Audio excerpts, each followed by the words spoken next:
Senhor presidente, deputado Jânio Mendes, senhoras deputadas, senhores deputados, quero fazer uma saudação especial à comunidade da FAETEC aqui presente, professores e professoras, estudantes, servidores técnico-administrativos. Quero dizer da importância de retomarmos no plenário um debate sobre esta rede pública, estatal, de formação profissional, que é a rede FAETEC. Quero lembrar da forma como ela foi evoluindo, de FAEP, Fundação de Apoio à Escola Pública, para a Fundação de Apoio à Escola Técnica FAETEC, em meados dos anos 90. Deputado Luiz Paulo Correia da Rocha, que era o então vice-governador do Estado, na época do governo Marcelo Alencar, quando se deu a transição e quando se instalou esse sonho, essa esperança de termos no Rio de Janeiro uma rede pública, estadual, sob controle estatal, para a formação de quadros técnicos e quadros de nível superior, tendo em vista os cursos de tecnólogos, tendo em vista os cursos superiores na área de formação de professores, hoje na pedagogia, de maneira que pudesse representar um componente importantíssimo para o desenvolvimento econômico e social, científico e tecnológico do Estado do Rio de Janeiro. Entretanto,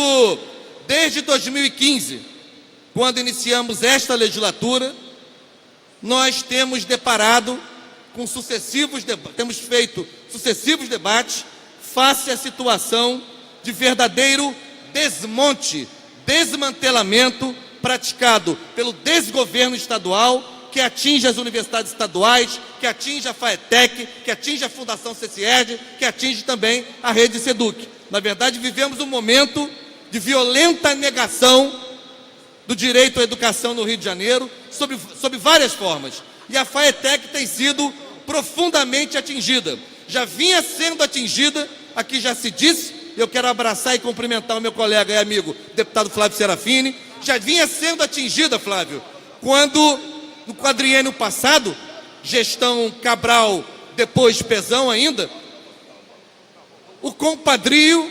e o fisiologismo tinham assaltado a FAETEC de várias formas, inclusive com a criação, sem planejamento, de forma eleitoreira, de unidades, particularmente os CBTs, que passaram a ter em muitos lugares mais importância que a estrutura regular de formação técnica. Vimos vários celeiros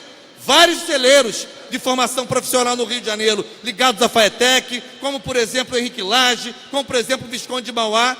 entre outros, sofrerem esse tipo de política de desmantelamento, esse tipo de ofensiva. Por isso, nós estamos diante de uma possibilidade que não é salvacionista. Evidentemente que uma instituição pública, uma rede de escolas públicas de caráter técnico profissional, não pode ser salva apenas com eleição direta para dirigente, mas é um componente fundamental no processo de reconstrução,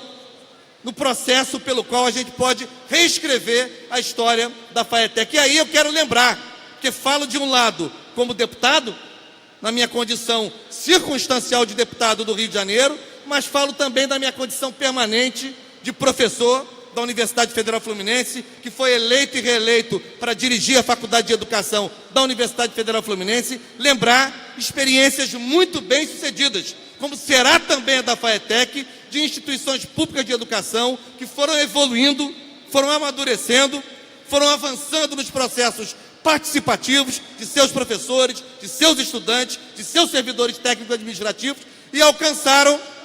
esse estágio de autonomia com a eleição de seu dirigente principal. Aqui se falou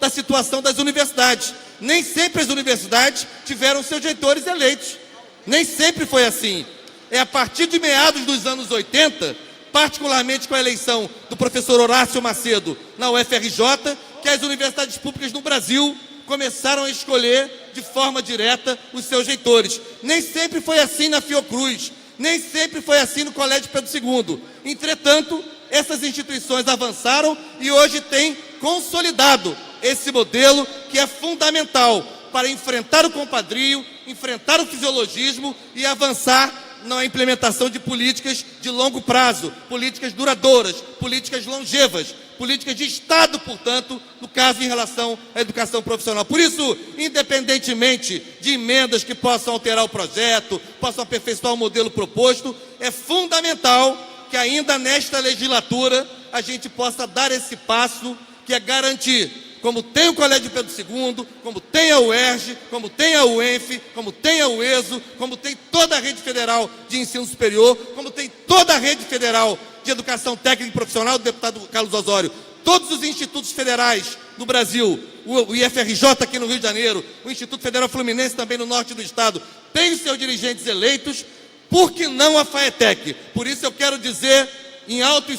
e bom som do meu apoio, do meu entusiasmo e da nossa luta, que será até o final, para que a FAETEC dê esse passo adicional no seu processo de amadurecimento institucional, no seu processo de democratização, que vai ajudar, repito aqui, que qualquer governo, de qualquer partido, não use esta rede pública estatal como moeda de troca eleitoral, como parte das suas lógicas de compadrio e de fisiologismo. Toda a força FAETEC, a minha admiração pela luta cotidiana desses trabalhadores, desses estudantes que defendem a permanência e o aprimoramento de uma rede pública estadual sob o controle estatal de educação profissional e tecnológica. Viva a FAETEC, eleição direta para presidente da FAETEC.